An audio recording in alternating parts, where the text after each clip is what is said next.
La Casa de Oro. No era un campamento de vacaciones, pero allí, entre muchísimas tiendas, estaba esa Casa de Oro. Eran miles de tiendas, pero no en colores vivos ni frescos. Eran las carpas grisáceas y negras de un pueblo nómada en el desierto. No era un pueblo pequeño, ni una tribu, sino un pueblo de 12 tribus, de varios millones de personas. Cada vez que reemprendían el viaje, se hacía un desfile inmenso. Hombres, mujeres, niños y todo su ganado. Cuando extendían sus tiendas resultaba un campamento enorme. Siempre era exactamente cuadrado. 3 tribus al este, 3 al sur, 3 al oeste y 3 al norte. En el centro del campamento se levantaba cada vez esa casa, la Casa de oro y cortinas. Esta era la casa de Dios. Pero hay que decir que la escena no armonizaba en nada. Esas tiendas negras y esa casa bonita. Tampoco esa gente y Dios, pues, ¿qué había en esas tiendas? Cada familia tenía sus propias preocupaciones y tristezas, también sus peleas y miserias. Si pudiéramos haber mirado y escuchado en esas tiendas, si hubiéramos podido mirar en cada corazón, ¿qué habríamos visto? Exactamente lo mismo que en nuestro propio corazón: egoísmo, ambición, pensamientos impuros, aversión contra alguien y hasta odio. El cielo en la tierra. ¿Por qué entonces esta casa de oro, la casa de Dios, entre esta gente? ¿Por qué se interesa Dios por tal gente? ¿Por qué no los deja solos? ¿Por qué no se queda en el cielo? Dios desciende del cielo. Él hace construir esa casa de oro en la tierra. Dios quiere vivir en medio de los hombres y que ellos vivan cerca de Él. Usted está bienvenido a Dios. Dios es amor. Y que Él quisiera vivir con los hombres no era solamente en los días del pueblo de Israel. Esto se aplica también a nuestro tiempo y aún más tarde al nuevo cielo y a la nueva tierra. La casa maravillosa, la casa de oro, es casa de Dios. Nos habla del Hijo de Dios, habla de Dios mismo y del cielo. La historia del tabernáculo, es decir, tienda de vivir, en el desierto no es solamente la descripción de cualquier santuario. Toda la riqueza y la gloria están reunidas en esta persona maravillosa, el Hijo de Dios, nuestro Señor Jesucristo. Pues esta casa nos refleja los pensamientos de Dios. Debe contarnos sobre la gloria del cielo, sobre la ciudad de oro, sobre la nueva Jerusalén. El encargo. Esta casa entonces no podía ser edificada según pensamientos humanos. Debía ser edificada porque Dios tenía este deseo. Harán un santuario para mí y habitaré en medio de ellos. Éxodo 25:8. Por tanto, en la construcción se repite siempre la expresión: se hizo como Jehová había mandado a Moisés. Esto llegaría a ser algo como ningún hombre podría inventar. Aspecto total. Desde lejos vemos solamente la valla de lino, 5 codos de largo y 50 codos de ancho, tendida entre sólidas columnas. Un codo hebreo medía aproximadamente 50 centímetros. Digamos pues que el aspecto encerrado, el atrio, era de 50 metros por 25. Por encima de todo, sobresale el techo de la casa misma, que está dentro de la cerca y mide 10 codos de altura. Este techo no tiene un color hermoso. No, a la vista no es muy atractivo. ¿Sabe? Con las cosas de Dios siempre es así. El que todavía no ha entrado donde vive Dios no entiende nada de las cosas ni de las palabras de Dios. Son locura para él. Tampoco el Señor Jesucristo, el Hijo de Dios. La gente le encontró algo especial cuando estuvo en la tierra. Todo estaba escondido para ellos y sin atractivos. No hay parecer en él ni hermosura. Le veremos más inatractivo para que le deseen. Entrada prohibida. Cuando nos acercamos, esa valla se hace impresionante. Son cortinas blanquísimas, en contraste con las tiendas grisáceas de alrededor. Dan inmediatamente una impresión de la pureza y santidad de adentro. También son muy altas, 2,5 metros. Nadie puede mirar por encima. Es como si estas cortinas altas y blancas dijeran entrada prohibida. Es muy serio. Normalmente la entrada hacia Dios está prohibida para toda persona. Hubo un solo hombre, quien por dentro era tan blanco y puro como estas cortinas. Ese hombre era Cristo. Él era limpio y perfecto. Si usted mira estas cortinas, ¿es usted también así? ¿Concuerda usted con ellas? Mucha gente quiere seguir a Cristo. Parece muy bueno, pero lo primero que Dios quiere enseñarnos por medio de esta casa, empezando por esta valla, es que nosotros, gente de las viviendas de carpa grisácea, de este mundo sucio, contrastamos mucho con la pureza de Él.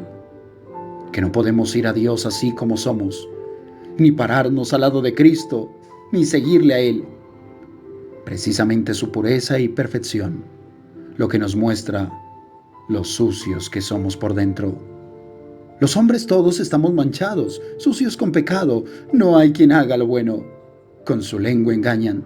Todo el mundo queda bajo el juicio de Dios. Todos pecaron y están destituidos de la gloria de Dios. Si así es, entonces, a pesar de todo, Dios tiene una entrada para usted. Al lado oriental hay una puerta para el pecador, una puerta abierta. La puerta. ¡Qué puerta tan ancha y magnífica! Por nuestros pecados, Dios debería decir, quédense todos afuera en la noche eterna. Váyanse todos a la perdición. Pero entonces vemos la maravilla de la gracia de Dios. Él hizo una puerta. Esto es el Evangelio, la buena noticia. ¿Y qué puerta? La puerta es ancha, 20 codos, o sea, 10 metros.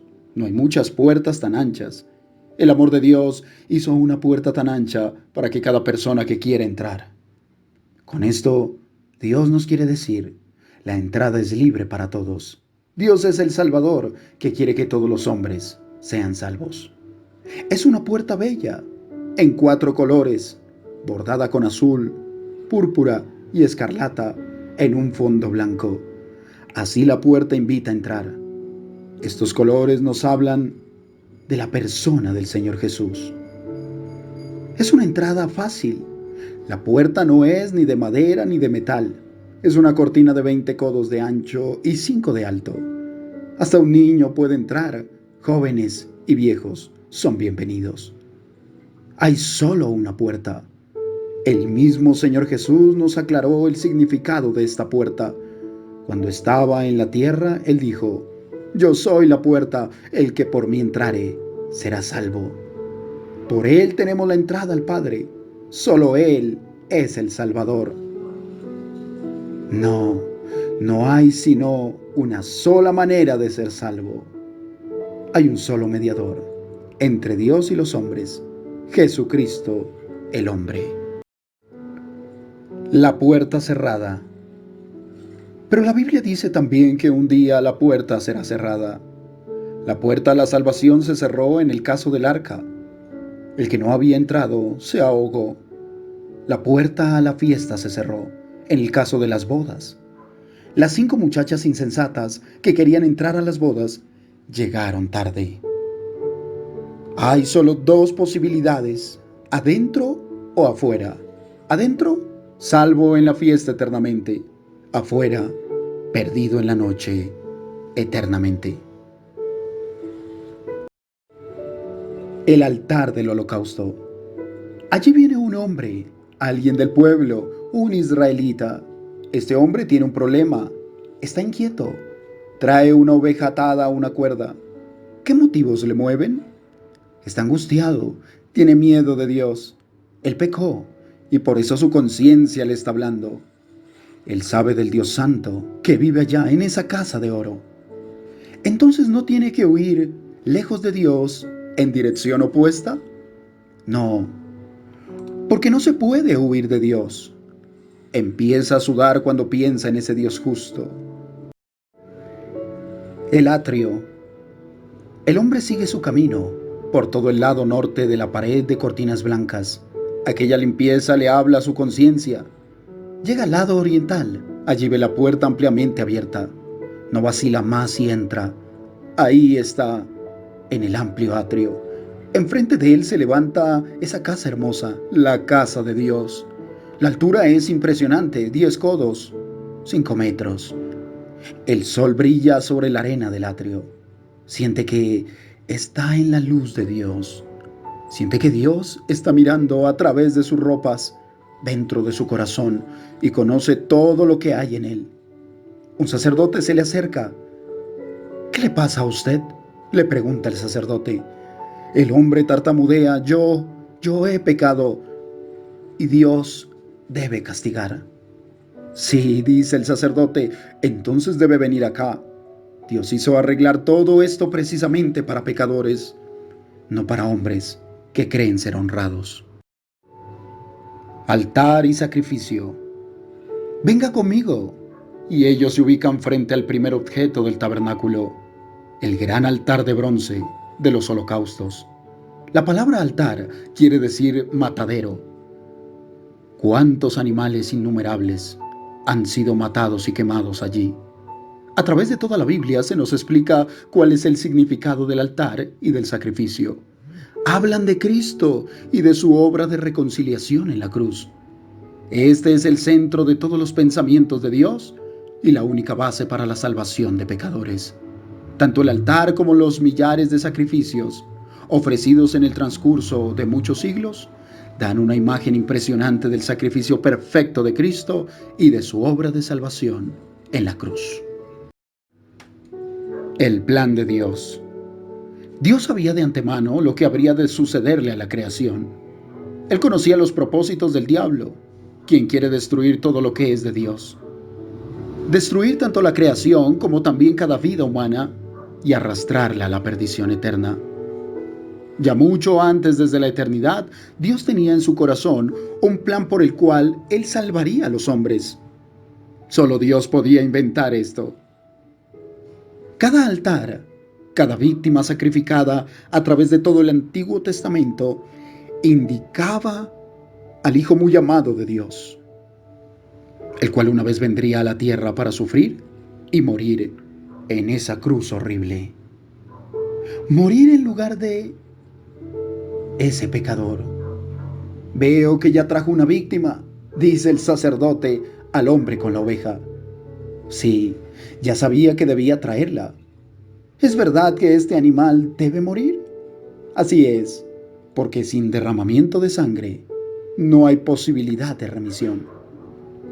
Pero este animal es inocente y mis hijos lo quieren tanto. Esta oveja no hizo ningún mal, ¿cierto? Correcto.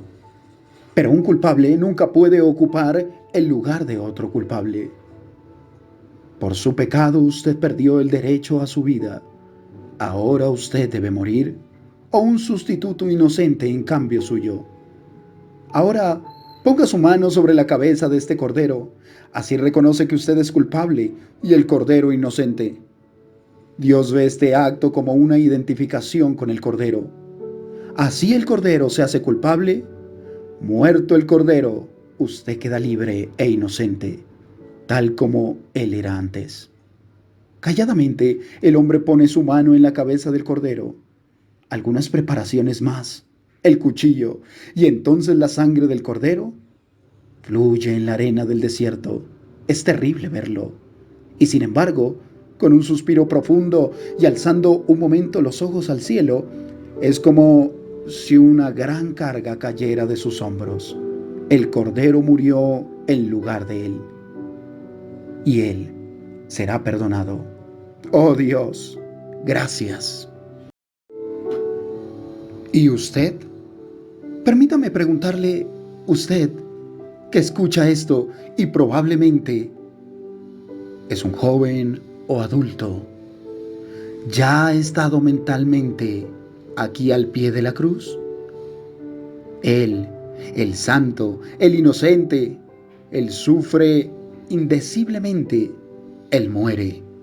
¿Es este el sufrimiento sustitutorio de Cristo? ¿Por quién? No en lugar de todos los hombres. Hay miles que son indiferentes a esa cruz. Siguen su vida normalmente. Viven como quieren, en el pecado u honestamente. Pero sin ese alguien que murió por ellos, hasta que mueran y se pierdan eternamente. Otros miran fascinados y se conmueven, pero nunca han ido conscientemente hasta Dios como pecadores, como aquel israelita. Cristo murió por todos los que pusieron la mano sobre ese cordero, el Cordero de Dios. Usted también puede hacer eso.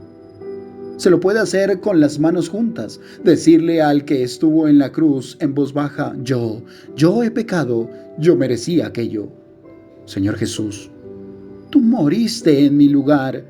Sí, entonces alce esas manos unidas al cielo y diga: gracias Dios.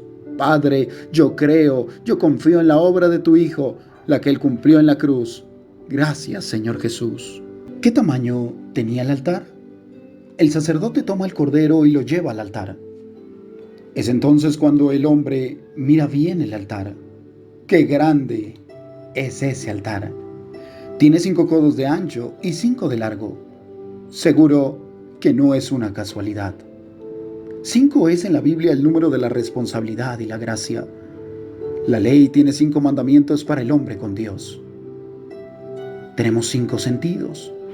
¿Hemos servido a Dios con ellos? El altar tenía 4 lados. Hay 4 estaciones. En la Biblia, 4 es el número de la tierra. Así hemos visto 4 colores en la puerta, y también así hay 4 evangelios que nos cuentan del Salvador del mundo, que vino a la tierra por todos. Madera, el material del altar. El altar se debía hacer de madera de sitim o acacia, procedente de un árbol que crecía en el desierto. El Señor Jesús subió delante de Dios como un renuevo, como una raíz de tierra seca.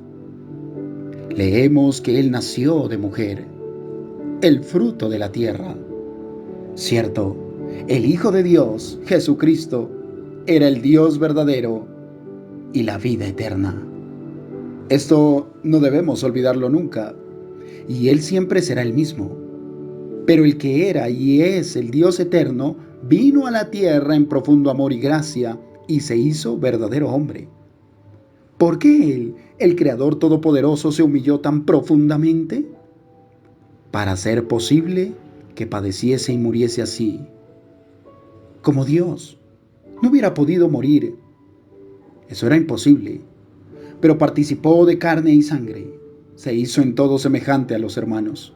Para expiar los pecados del pueblo, debía hacerse hombre para que pudiese sufrir por nosotros el juicio de Dios. El bronce. El altar brilla en el sol. La madera del altar está recubierta de bronce. El bronce es figura de fuerza. Una fuerza que puede soportar el fuego del juicio de Dios. ¿Quién tenía fuerza para someterse al juicio de Dios? Ningún hombre, ningún ángel, solo el justo, el santo Hijo de Dios. ¡Qué persona! ¡Qué Salvador! Era hombre, la madera era Dios, el bronce. Solo Él pudo ofrecer el sacrificio y efectuar la gran obra de redención esperada durante 40 siglos, y suficiente para traer hombres perdidos a Dios, sí, para limpiar y restaurar toda la creación. La rejilla, el fuego, los cuernos del altar. El fuego arde en el altar. A media altura del altar se ha hecho una rejilla. Sobre ella se ponía la leña. Aquí ardía el fuego, encendido por Dios mismo. Otra vez el hombre se asusta cuando el sacerdote pone el cordero en el fuego. ¡Qué ardor! Dios es como un fuego consumidor. Conmovido, el israelita ve el cordero en estas llamas. el Cordero su reemplazo, sustituyéndole. Yo merecía el juicio de Dios, pero Cristo estaba colgado en la cruz bajo la ira ardiente de Dios. Era horrible para Él. Él fue hecho pecado para que nosotros fuésemos hechos justicia de Dios en Él. Durante aquellas 3 horas de terrible oscuridad, Él estuvo abandonado de Dios. Aquí nos corresponde una gratitud silenciosa y reverente. El hombre retrocede unos pasos. Entonces ve un espectáculo maravilloso. Ese gran altar de bronce, las llamas sobresalientes, el humo que sube al cielo, los 4 cuernos en las esquinas del altar, untados con sangre, se extienden hacia el cielo. Es como si el altar extendiera sus manos a Dios, el altar ofreciendo el holocausto a Dios. Así el altar donde se ofrecía la víctima es una figura del Señor Jesús. Como el altar ofrecía el sacrificio a Dios, así Cristo se ofreció a sí mismo a Dios. Esto dio valor a su sacrificio, Él mismo lo ofreció. Esta persona maravillosa. Así lo podemos comprender a través de las Escrituras. Cristo es todo, altar y ofrenda. También Él es el sacerdote que hace subir la ofrenda en las llamas a Dios. Él se ofreció a sí mismo. No sentarse nunca. Un suspiro de alivio brota del corazón del israelita. Todos sus pecados han sido quitados, él está libre. Pero de repente se aferra al sacerdote. ¿Y si mañana vuelvo a pecar? ¿Entonces qué? Entonces tiene que volver con un animal, una cabra, una oveja o unas palomas.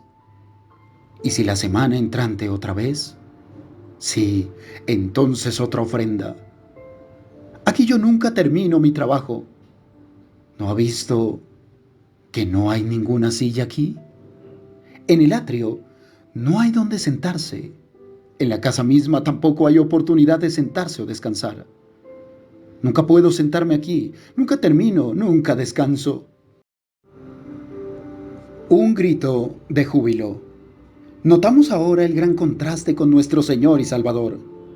Pero Él, el Señor Jesús, dice en el Nuevo Testamento, pero Cristo, dice el apóstol después de la cruz, Él se ofreció a sí mismo, por lo cual obtuvo eterna redención.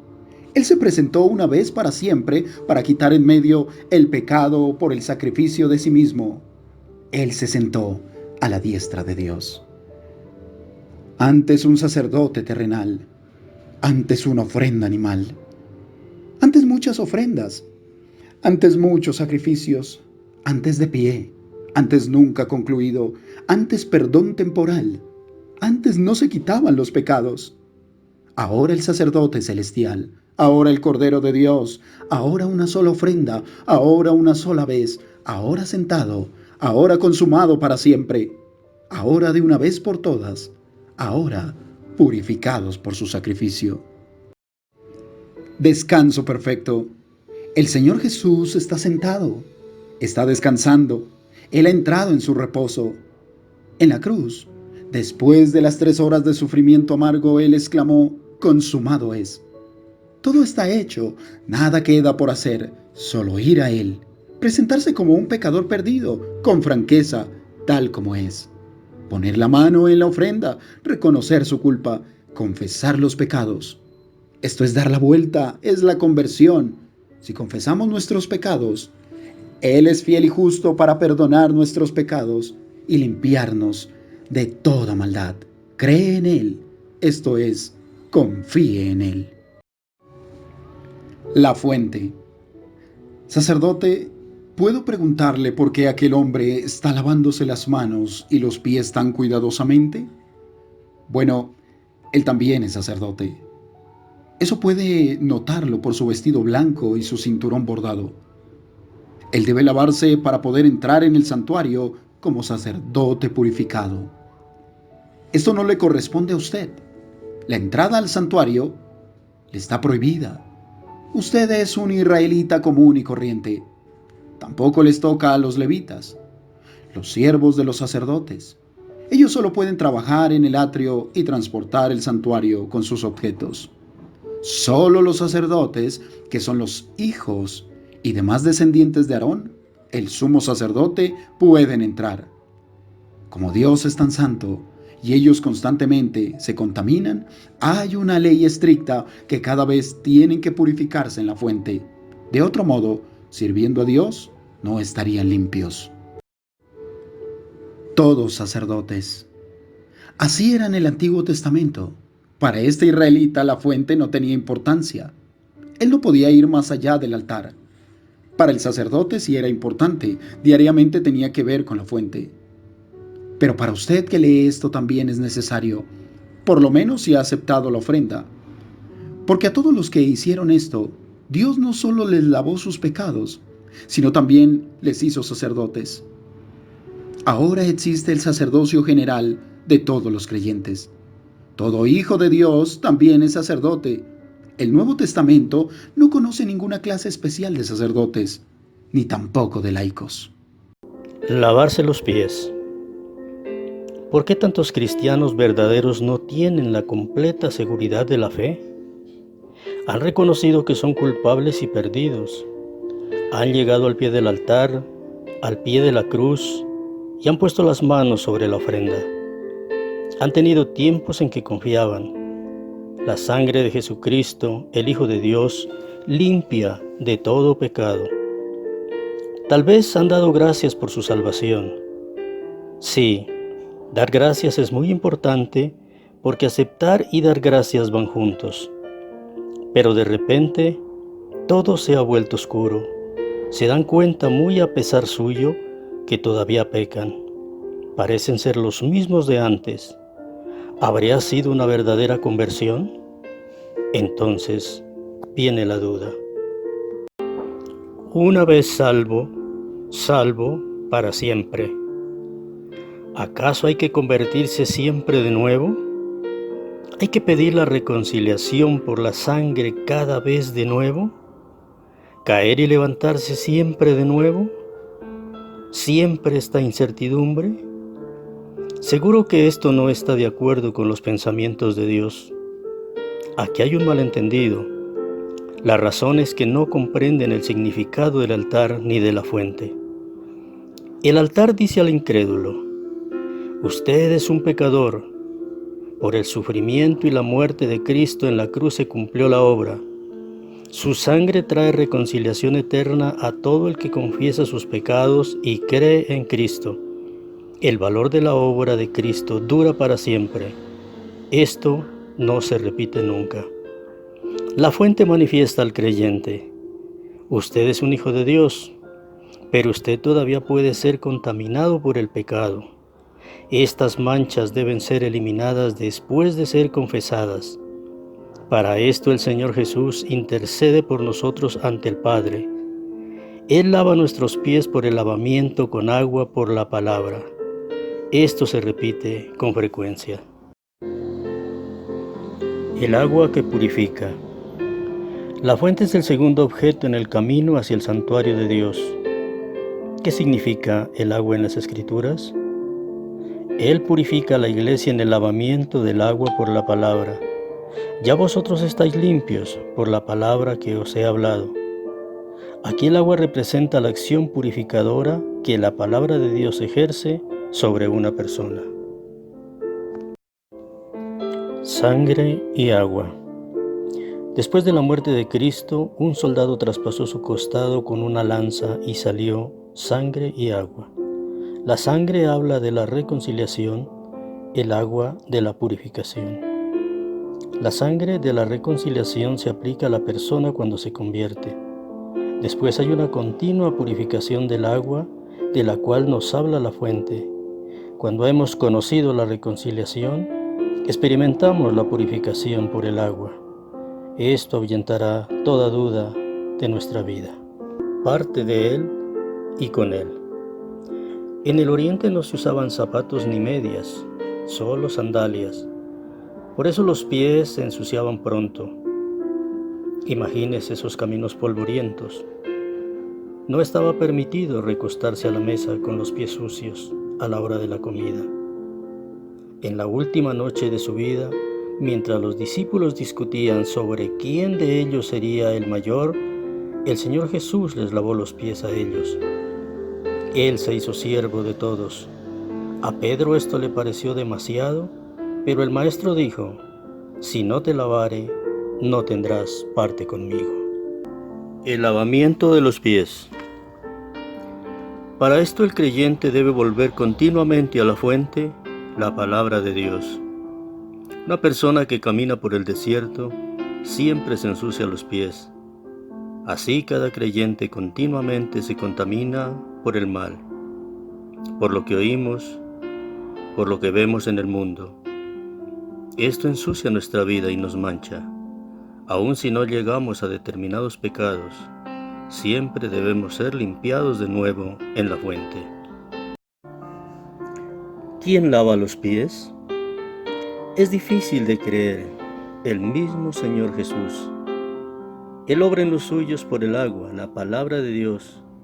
Puede ser porque la oímos o porque la leemos. Tiene una fuerza descubridora por la cual comprendemos lo malo que hemos hecho. Las Sagradas Escrituras son tan puras y limpias que a veces de repente lo descubrimos.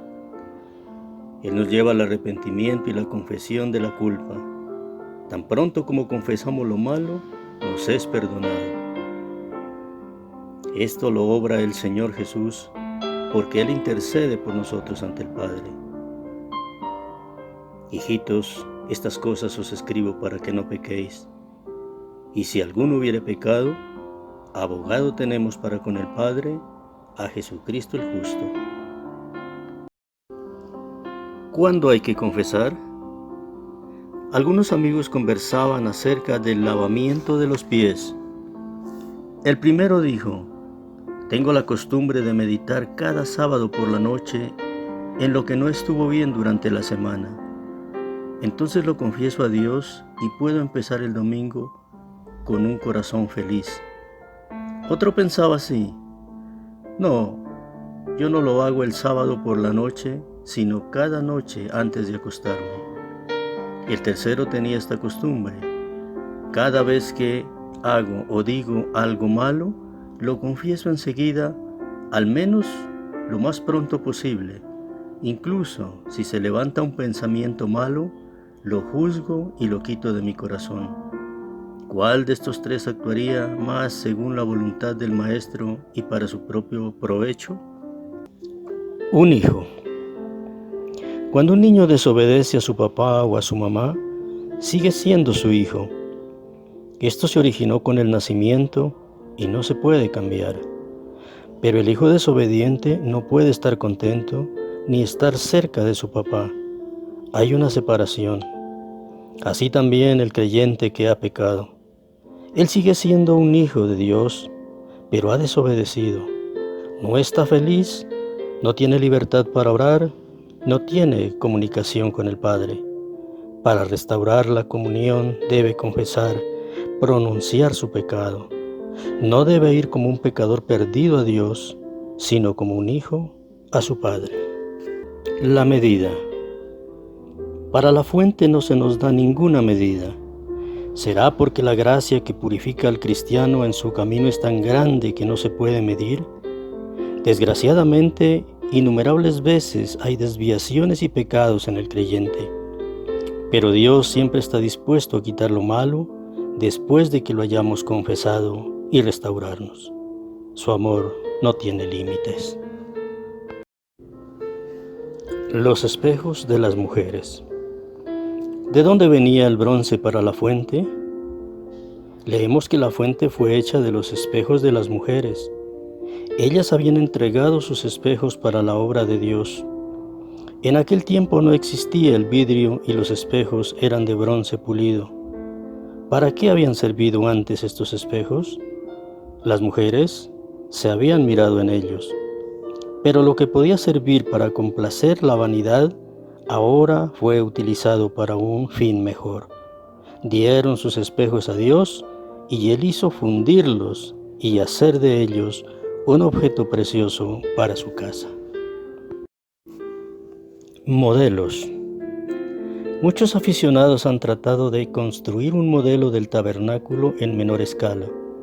Esto según la descripción detallada de todos los materiales, objetos y medidas. Comparando los diferentes modelos encontramos algunas diferencias. Por ejemplo, nadie sabe exactamente qué forma tenía la fuente ni cuál era la posición de los querubines sobre la cubierta del arca, el propiciatorio. Esto es porque tenemos el proyecto, pero no el dibujo. Moisés no necesitó ningún dibujo, solo le había mostrado Dios todo en el monte. Y para nosotros, Dios ha suprimido todo lo que no tiene importancia en su significado espiritual y nos ha dado todo lo que Él juzgó necesario para dar a conocer sus pensamientos sobre su casa. Las tablas. ¿De qué fue construida esa casa? De madera, de grandes tablas. Cada tabla tiene 10 codos de alto, o sea, 5 metros y 1,2 de ancho. Hay 48 en total. Son como el altar de madera de sitín o acacia. Así como en el altar la madera brotada de la tierra habla del hecho de que el Señor Jesús fue auténtico hombre nacido en la tierra. Oro. Pero las tablas estaban cubiertas de oro. Debió haberse necesitado una enorme cantidad de oro. Por la providencia de Dios, lo habían recibido en Egipto junto con otros tesoros. Debe haber sido una belleza y un resplandor en el santuario. Todo lo que brillaba sí era oro. La madera de las tablas representa la verdadera humildad de Cristo, el oro su gloria divina. Así anduvo Él en la tierra, Dios y hombre en una persona. La gente primero vio su humanidad. Solo algunos descubrieron el oro. Su divinidad, en cuanto al Padre, fue al revés. Así como con las tablas de esta casa, Él veía primero el oro, la divinidad de su Hijo, pero el Padre también veía más profundo, escondida bajo esto, su verdadera humanidad. Un cristiano también es como una de esas tablas de madera, es como recubierto de oro. Dios habitaba en Cristo. En el tabernáculo, en tiempos del pueblo de Israel, estas tablas recubiertas de oro formaban las paredes. Aquí estaba el lugar donde moraba Dios. Después vino a la tierra el Hijo de Dios. Entonces Dios habitaba en él, en el Señor Jesús, por cuanto agradó al Padre que en él habitase toda la plenitud de la divinidad. Él habita en cada creyente. Ahora que Cristo fue recibido en el cielo, cada creyente es una casa, un templo en el cual mora Dios, el Espíritu Santo. ¿O ignoráis que vuestro cuerpo es templo del Espíritu Santo, el cual está en vosotros, el cual tenéis de Dios? Dios habita en la iglesia. Todas estas tablas estaban colocadas una al lado de otra, formando la casa de Dios en la tierra. Así también, en nuestro tiempo hay una morada de Dios. Es su propósito que todos los creyentes juntos, firmemente unidos, formen ahora la casa donde mora Dios. Él ya no habita una casa material de oro o un templo de piedra como en el tiempo de Salomón. Estos creyentes del Nuevo Testamento formaban entonces la casa de Dios, tal como todos los creyentes de ahora. Todos los verdaderos hijos de Dios forman juntos la iglesia de Cristo. Sin embargo, es posible. Es lamentable que ya los creyentes no estén como aquellas tablas visiblemente hombro a hombro, que ahora haya cismas y divisiones entre los cristianos. Poco después del nacimiento de la iglesia, la unidad aún era visible. Sin embargo, es posible sentir en nuestro corazón esa unidad de todos los verdaderos hijos de Dios. Es posible reunirnos con base en esa unidad. Esto ahora también se puede vivir y experimentar. El que determinó cada detalle en el culto terrenal de Israel, ¿no daría a sus hijos en nuestro tiempo las indicaciones para el culto? Seguramente que sí. ¿Dónde pues? ¿Dónde si no en su palabra?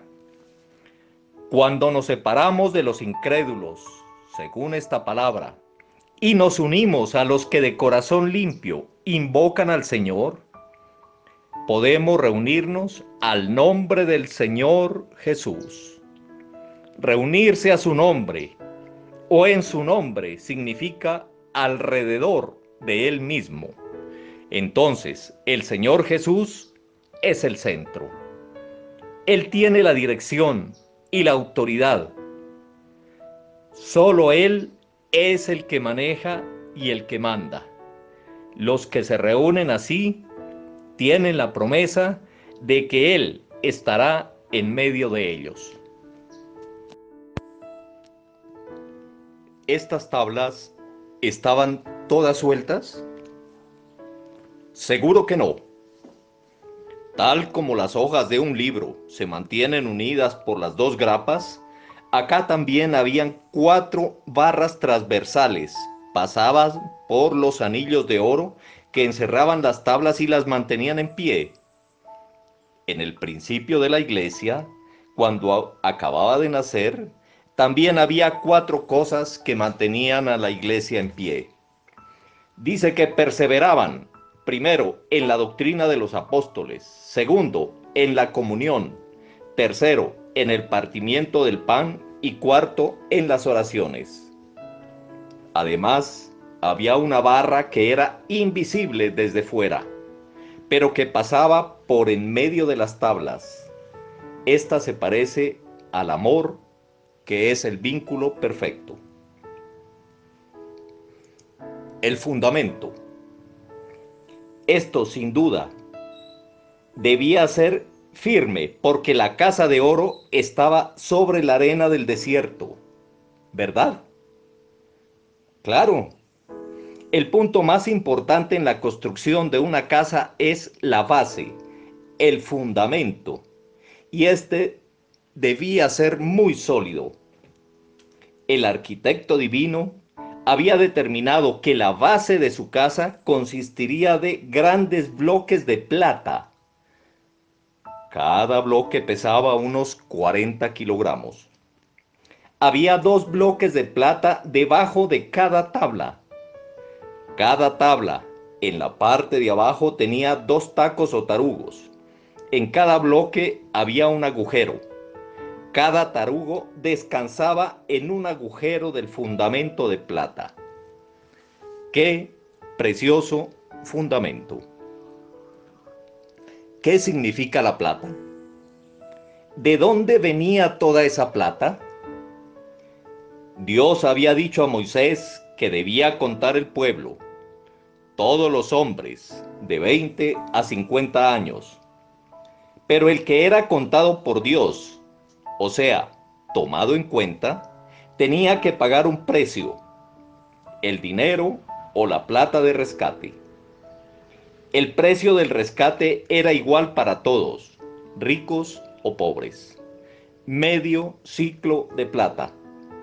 Ha sido siempre así, también en nuestros tiempos.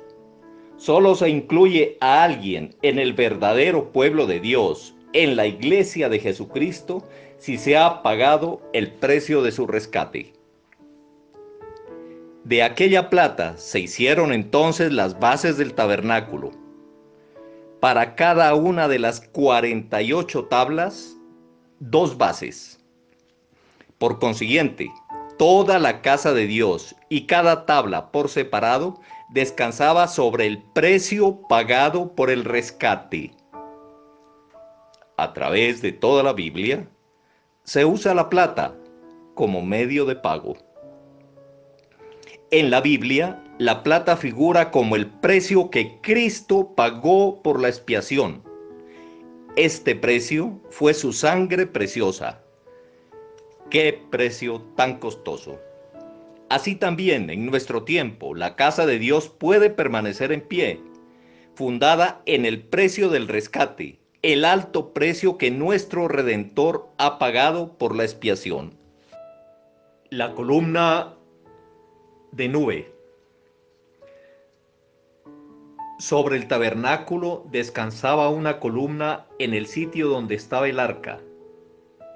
Esta era la columna de nube, indicación de la presencia de Dios. Ella era el indicador para el pueblo de Dios. Cuando la nube se alzaba del tabernáculo, se debía desmontar y empacar el edificio según las instrucciones de Dios. Todo el pueblo debía alinearse y alistarse para la salida. Entonces, adelante. ¿Con qué rumbo?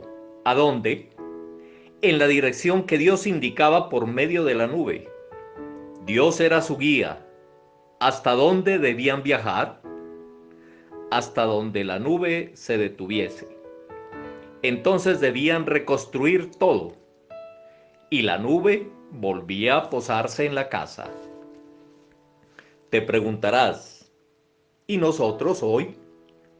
Nosotros no tenemos esa nube.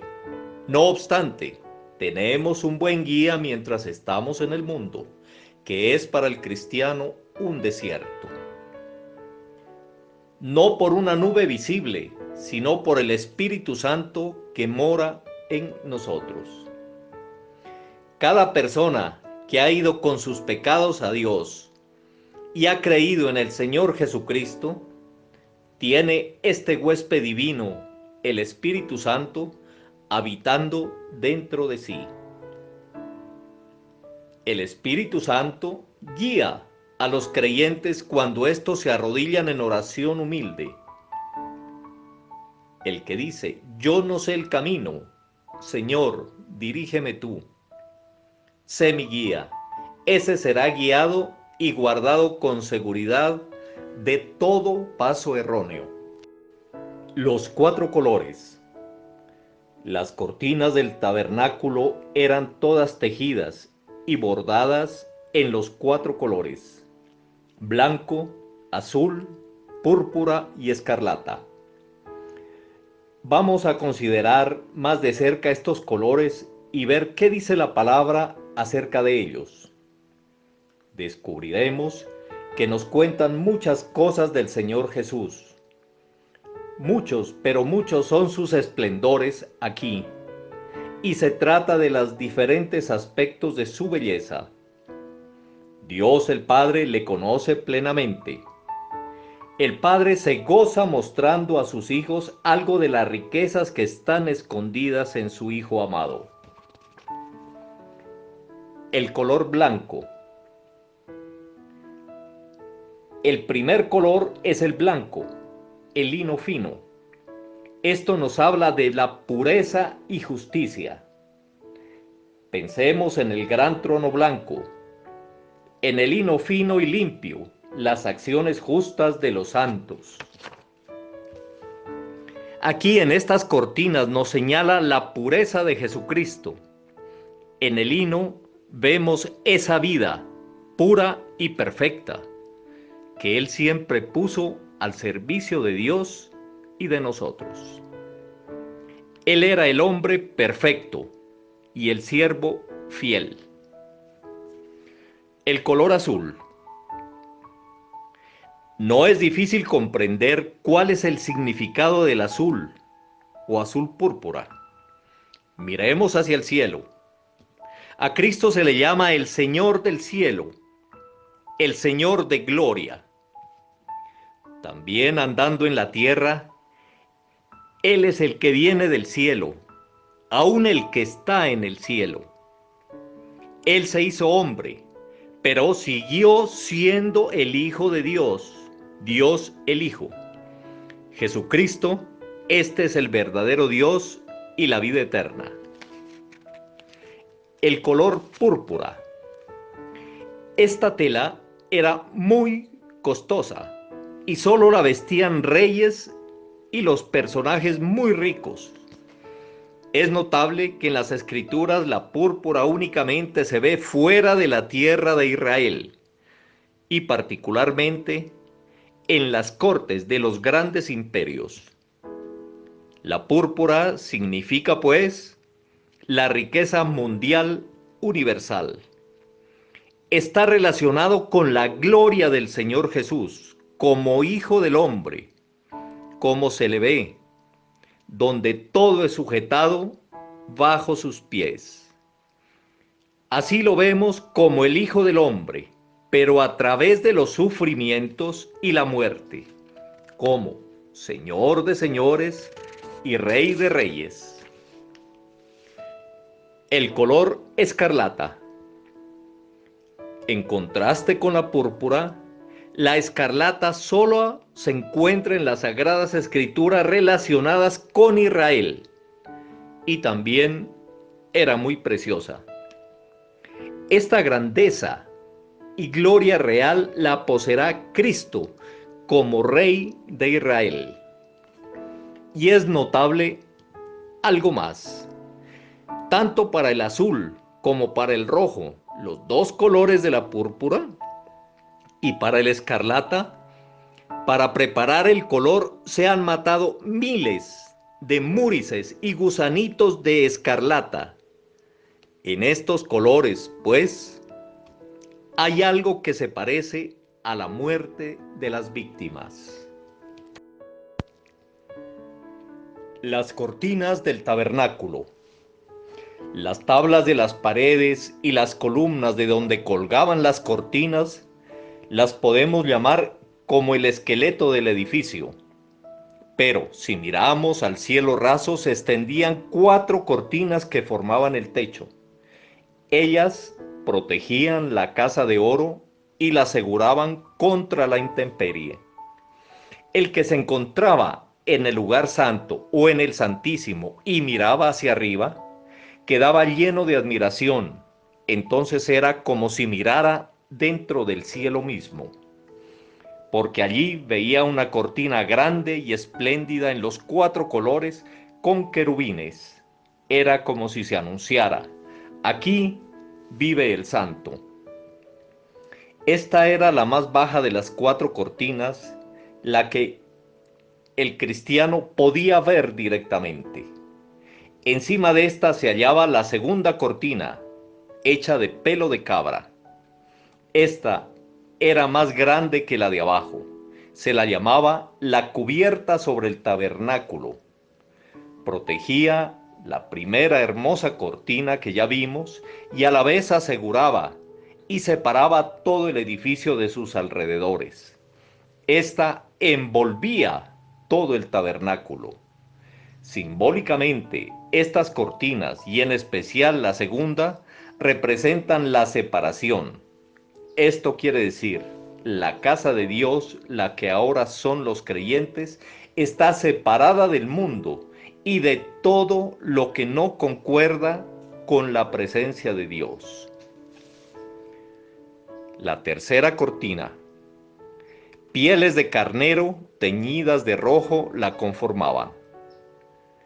Un cordero se mataba, por ejemplo, en la consagración de los sacerdotes cuando eran dedicados al servicio de Dios. Este animal, el cordero, representa la completa consagración del Hijo a su Padre, obediente hasta la muerte de cruz.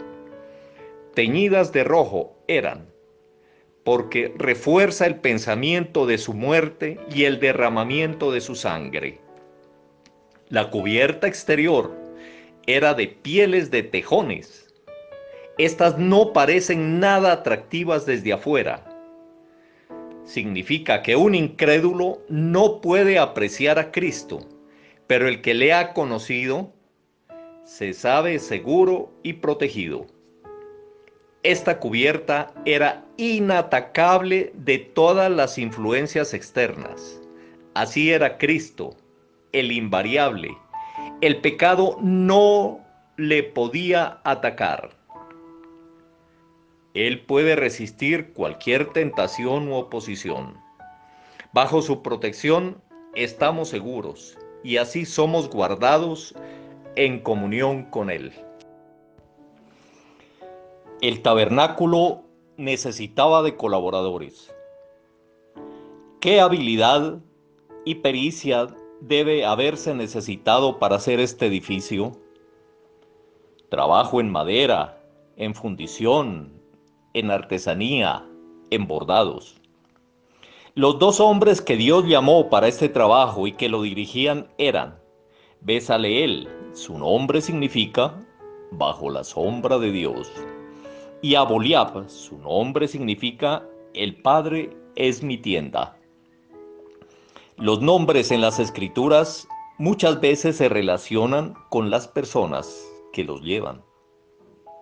Podemos recordar que sus nombres indicaban que vivían en estrecha comunión con Dios. Dios había puesto entonces sabiduría en el ánimo de todo sabio de corazón para que hagan todo lo que Él había mandado. También ahora, cada persona puede dejarse llenar del Espíritu de Dios y dejarse llenar de sabiduría, para así poder ayudar a construir la verdadera casa de Dios en la tierra. En aquel entonces, cada israelita podía traer materiales de construcción y ofrendas para contribuir en algo para esa construcción. Nosotros hoy podemos hacer aún más. No solo le podemos dar nuestras posesiones, sino nosotros mismos, nuestra vida. Y eso no obligatorio, sino voluntario. Él lo merece 1000 veces. Y sobre todo, lo que guardamos para nosotros mismos, tarde o temprano debemos dejarlo y lo perdemos. Lo que le damos a Él es ganancia y sigue siendo nuestra posesión por la eternidad. ¿Y el trabajo de las mujeres? ¿Quiénes habían tejido y bordado todas esas cortinas? Sin duda, fue un trabajo enorme, de mucho tiempo y dedicación. Sí, esta gran obra la hicieron las mujeres. Una mujer no podía hacer el trabajo de un sacerdote en el tabernáculo, ni aún realizar servicios levíticos. Pero para sus dedos sensibles Dios tenía una tarea especial: cuidar del revestimiento, del exterior de su casa.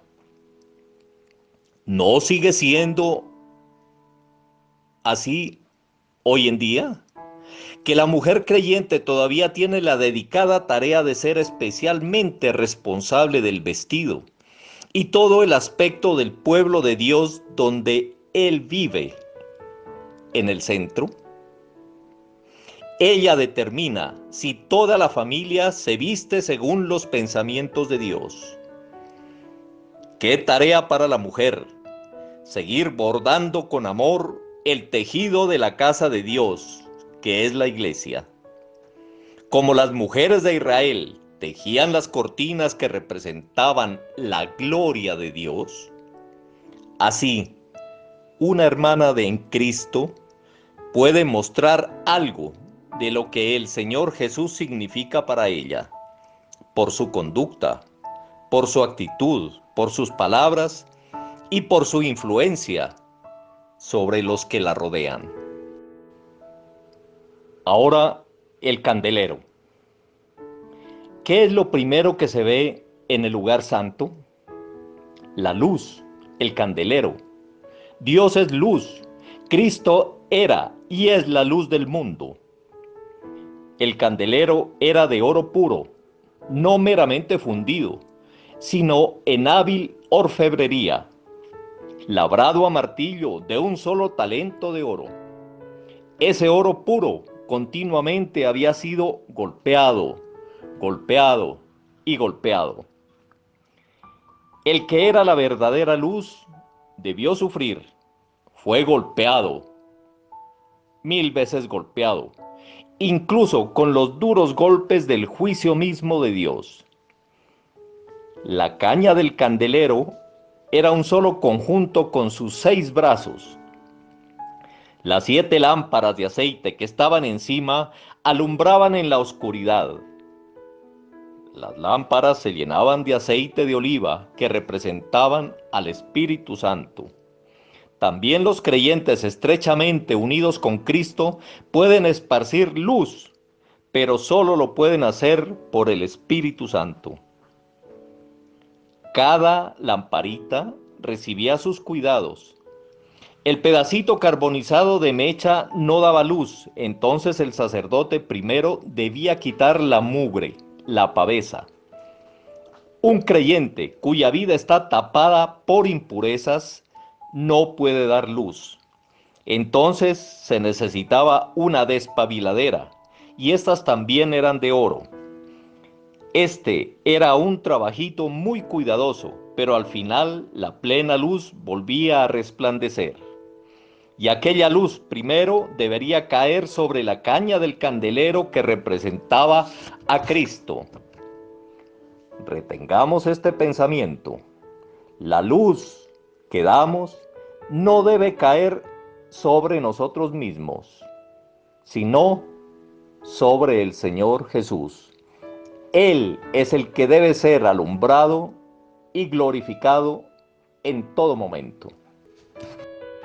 La mesa con los panes. Frente al candelero estaba la mesa de oro. En la mesa había 12 panes, tantos como tribus había en el pueblo de Israel. La mesa es Cristo mismo.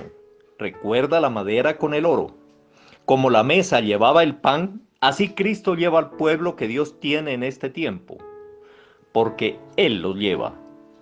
Dios se complace en ellos, y Dios los ve a la luz del candelero celestial. Los 12 panes representan todo el pueblo de Israel.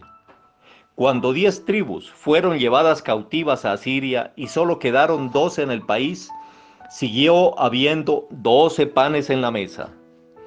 Así también en nuestro tiempo debemos ver los 12 panes. Esto significa para nosotros que abarquemos con todo nuestro corazón, nuestro amor, nuestra oración, todo el pueblo de Dios. Hay desunión, hay grupos, hay sectas. Debemos reconocerlo para vergüenza y humillación nuestra. Pero entre ellos, en todas partes, se encuentran los hijos de Dios.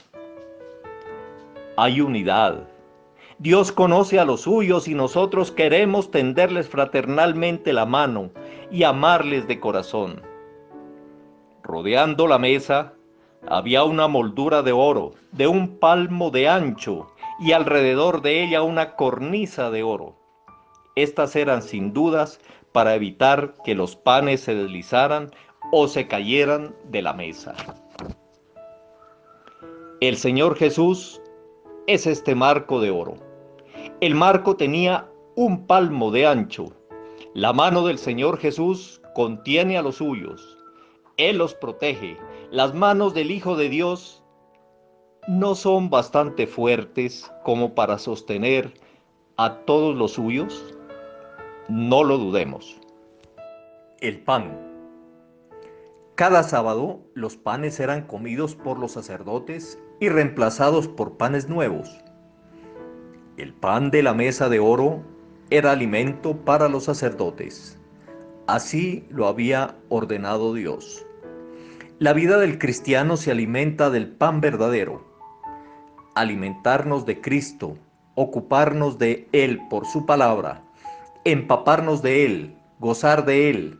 Esto da crecimiento espiritual y verdadera bendición. El altar del incienso.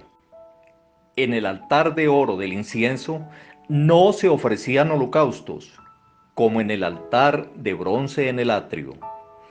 En este solo se podía quemar perfume aromático. Su olor agradable se elevaba hasta Dios. Son las oraciones de los santos, de los creyentes, pero también la gratitud, la alabanza y la adoración del pueblo de Dios. Todo esto se eleva hasta Dios, pero se ofrece en el altar. De esta manera es como si el altar lo llevara a Dios. Así, Cristo lleva nuestras oraciones y nuestras acciones de gracias hacia Dios. ¿Serían agradables a Dios si vinieran de nosotros? Seguro que no, porque es Cristo quien las santifica y las purifica. Así, cada creyente puede acercarse como sacerdote a Dios, pero también los hijos de Dios en común, como sacerdocio santo, pueden ofrecer sacrificios espirituales agradables a Dios por Cristo Jesús. Hablemos del descanso. Primero, la persona debe encontrar descanso junto al altar de bronce del holocausto, en el atrio. Esto es, debe encontrar la reconciliación junto a la cruz. Este es el principio de su vida en la fe. Después encuentra descanso junto al altar de oro, del incienso, en oración y adoración. Eso es lo más sublime que el hombre puede hacer. Aquí empieza y no terminará nunca. Aquí en la tierra ya podemos ofrecer alabanza y adorar, pero esto será la ocupación en el cielo, por toda la eternidad. El perfume. El perfume debía ser elaborado exactamente según la indicación de Dios, mezclado de 4 ingredientes. Nadie podía imitarlo, ni siquiera olerlo. El perfume era un secreto solo para Dios. Así, la delicia plena de la gloria del Hijo muy amado es exclusivamente para el Padre. Bien dice la palabra, este es mi Hijo amado, en quien tengo complacencia.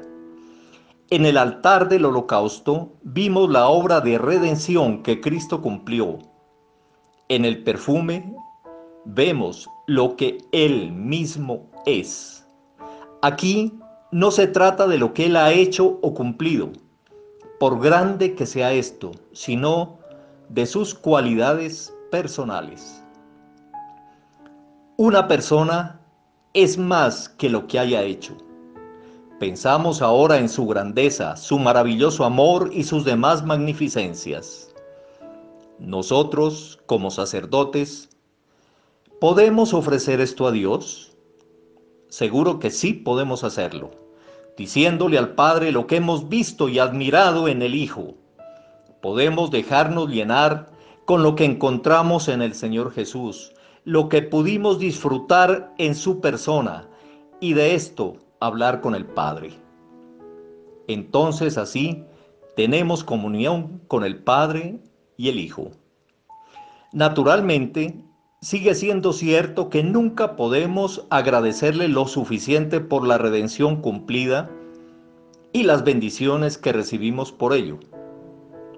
Pero el perfume, la adoración, es algo más. Es gozarse con el Padre de lo que es el Hijo, de su belleza, su amor, todas sus riquezas personales. Esto es perfume de olor grato para el Padre. Hermano mío, hermana mía, usted ama al Señor Jesús. Si usted reflexiona quién es el Señor Jesús, cuán grande Él es, cuán lleno de amor, entonces puede acercarse a Dios y decírselo. Esto es realmente adorar.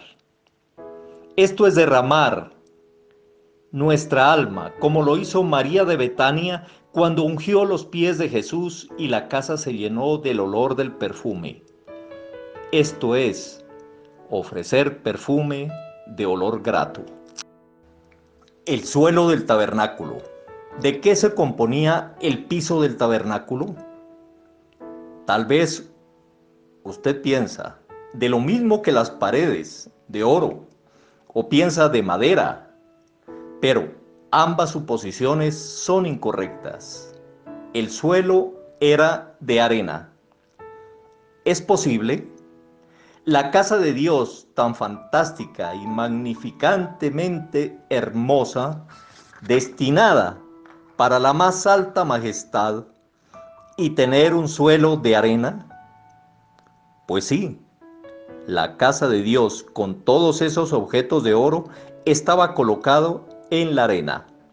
Esto significa para nosotros que el pueblo de Dios está en marcha por un desierto que no puede ofrecer nada a la nueva vida del cristiano. La caravana sigue caminando. Hay dificultades, hay tristezas y contratiempos. También hay enfermedad y muerte alrededor de nosotros. Pero no estamos solos. Dios nos acompaña en el desierto día a día. Él no abandona a su pueblo. ¡Qué amor! ¡Qué apoyo inmenso tenemos! También cuando usted tiene dificultades, Él está a su lado. Pronto alcanzaremos la meta final. Entonces estaremos para siempre con Él.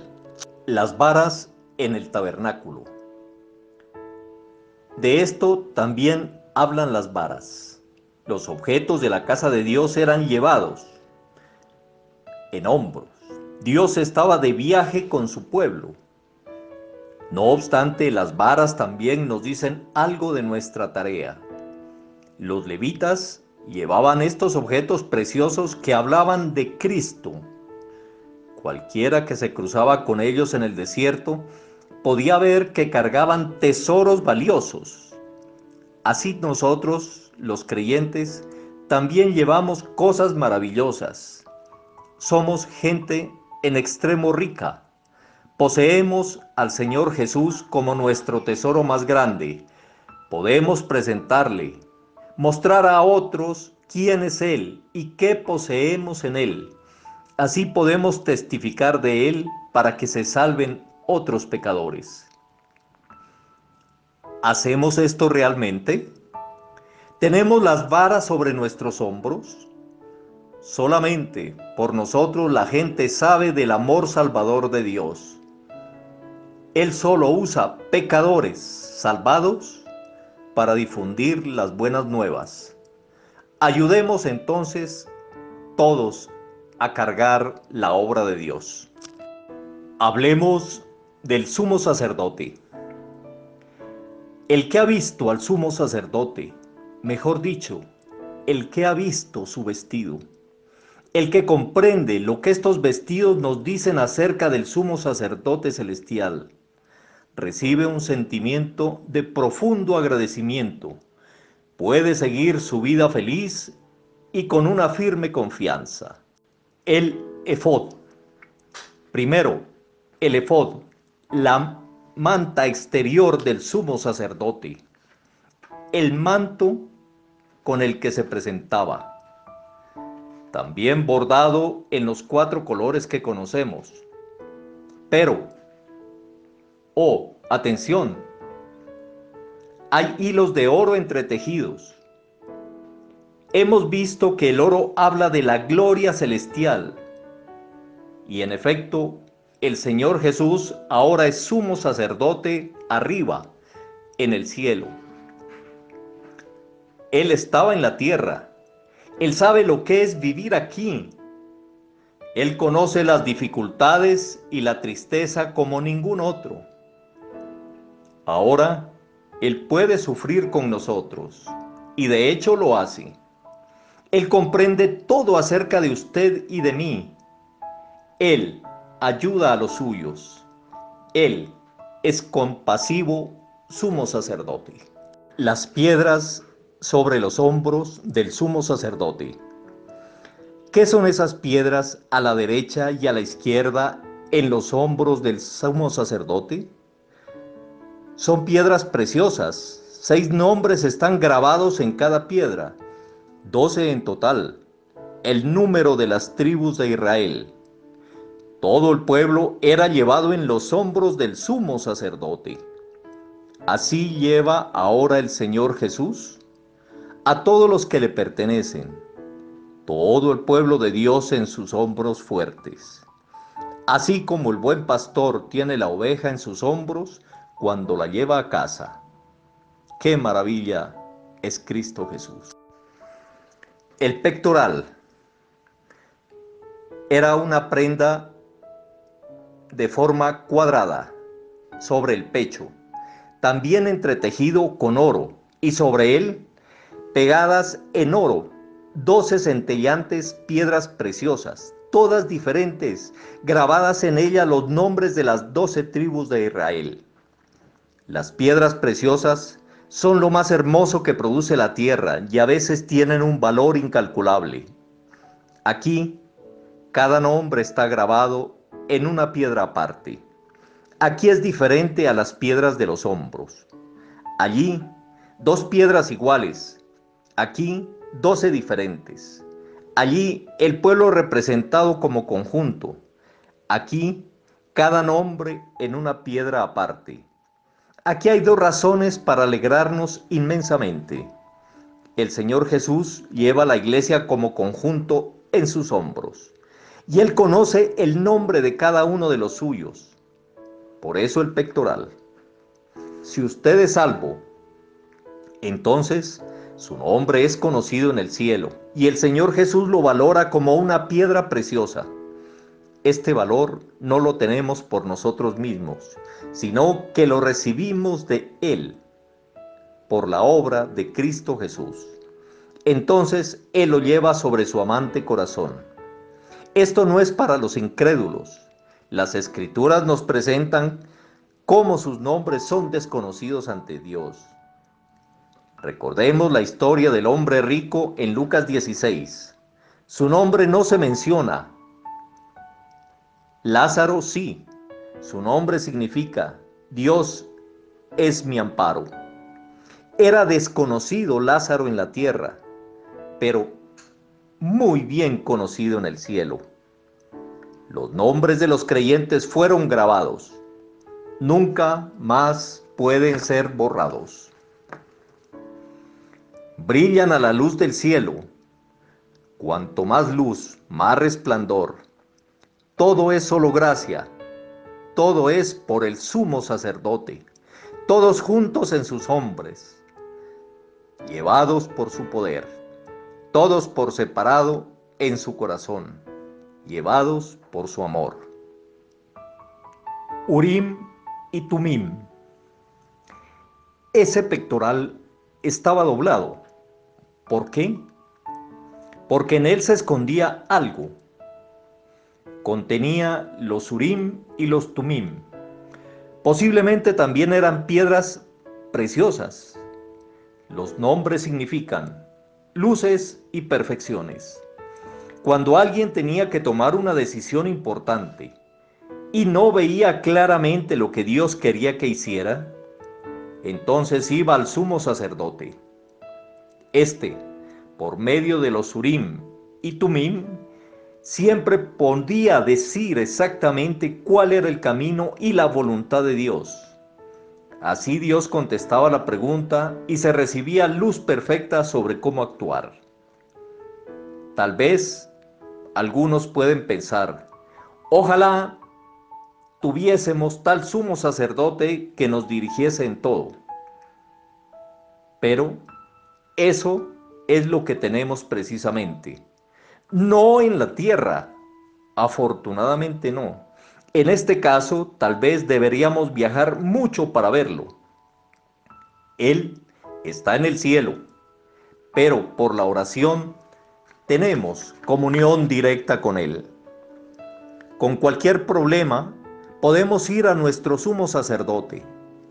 Allí está dispuesto para nosotros. Él vive para los suyos. Él no nos deja en dudas. Podemos contarle todo a Él y esperar tranquilamente su respuesta. En su tiempo, Él nos mostrará el mejor camino. El manto del sumo sacerdote. El manto del efod era todo de azul.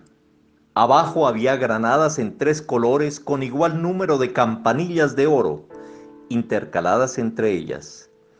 Esto también es hermoso si lo meditamos, porque las campanillas dan sonido, pero solo sonido, solo palabras, no es suficiente. Por eso, esas frutas intercaladas, tantas frutas como sonidos, obras y también palabras. En Cristo, estas estaban en perfecto equilibrio. El verdadero equilibrio para todo está en Cristo Jesús. La mitra. Sobre la mitra o gorro de lino fino, sobre la frente del sumo sacerdote había una lámina de oro y grabado en ella esta frase: Santidad a Jehová. El pueblo de Dios en sí era indigno, pero Dios veía esa placa de oro como la inscripción, y así Israel era santificado.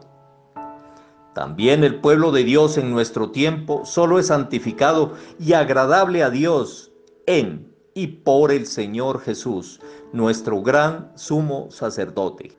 Ahora nos referiremos al lugar santísimo. El arca. Por último, podemos entrar en el lugar santísimo. ¿Qué había allí? En ese recinto perfecto, simbolizado por la medida cúbica de 10 por 10 y por 10 codos, todo era de oro. Allí, detrás del último velo, se encontraba el arca, el trono de Dios. Este era el lugar donde Dios moraba. El arca era una caja de madera recubierta de oro por dentro y por fuera. De ahí vemos que el arca es una imagen de Cristo. Sobre el arca del pacto había una gran placa de oro, el propiciatorio, de 2,5 por 1,5 codos. Encima estaban los querubines de oro. Aquí moraba Dios en luz deslumbrante e inaccesible. Esa luz estaba rodeada de oscuras nubes, porque, dice Dios, no me verá hombre y vivirá. Afortunadamente nosotros no vivimos bajo la ley, sino bajo la gracia. Los que pertenecemos a Cristo ahora podemos contemplar la gloria del Señor a cara descubierta. ¿Qué contenía el arca? Si observamos lo que se guardaba dentro del arca, resulta también que el arca es una imagen de Cristo. Era la ley de los 10 mandamientos. Solo Cristo, cuando estaba en el mundo, podía decir a Dios: tu ley está en medio de mi corazón. Así el Señor Jesús llevaba la ley de Dios en su corazón. Además, en el arca estaba la vasija de oro con maná. Cristo es el verdadero maná, el alimento para la predicación según Juan 6. El lugar santísimo es una imagen del cielo. Allí no necesitamos más el maná. Entonces, ¿para qué el maná aquí? Allá arriba solo es un recuerdo celestial del gozo que en Cristo ya tuvimos aquí en la tierra. En tercer lugar estaba la vara de almendro de Aarón, que había florecido. El almendro es el primer árbol que florece en la primavera y por eso habla de nueva vida después de la muerte. Por eso, esta vara está relacionada con la resurrección, con Cristo como el vencedor resucitado, el sumo sacerdote. El propiciatorio. Este tapaba el arca. Allí estaba el trono de Dios. Era de oro puro. Allí habitaba Él, que es 3 veces santo, el omnipotente. Este trono debería ser un trono de juicio. La ley que Israel había quebrantado estaba debajo. Dios moraba en medio de un pueblo pecador. En realidad, Él debería destruirlos, quitarlos para siempre. Pero una vez al año, el sumo sacerdote rociaba sangre allí. Esa sangre hablaba del sacrificio perfecto. Por eso, este trono de juicio se convirtió en un trono de gracia. Gloria a Dios. Los querubines. Los querubines son los seres creados más sublimes. Son los guardianes del trono de Dios. Querubines con una espada encendida obstruían el camino al paraíso para Adán y para Eva. Por eso, en el tabernáculo están relacionados con la gracia de Dios. Sus alas estaban extendidas sobre el propiciatorio. Sus rostros estaban vueltos como en admiración a la sangre que allí se rociaba. El trono. El gran sumo sacerdote, nuestro Señor Jesús, ha traspasado los cielos y ha llevado la sangre hasta Dios. Ahora, en el cielo no hay un trono de juicio, sino un trono de gracia para los que creen. Dichoso el que ahora se acerca a ese trono para ser indultado, o sea, para recibir gracia.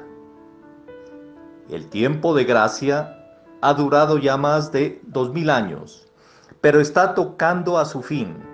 Con la venida de Cristo comienza el tiempo del juicio. Entonces habrá pasado el tiempo de la gracia y no se podrá ser salvo. Entonces será demasiado tarde y para todos los que no se arrepintieron queda otro trono, el trono de juicio de Dios, el gran trono blanco. Allí veremos a los muertos, grandes y pequeños, de pie ante el gran trono blanco.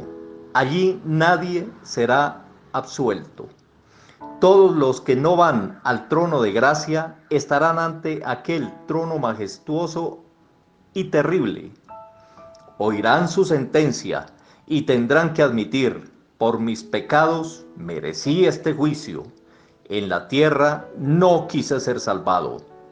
Ahora seré echado para toda la eternidad en el lago de fuego y azufre. No es culpa de Dios que yo me pierda. Él estaba lleno de amor para salvarme, pero yo no quise. ¡Qué remordimiento eterno será! Lloro y crujir de dientes. Ojalá que yo hubiera escuchado.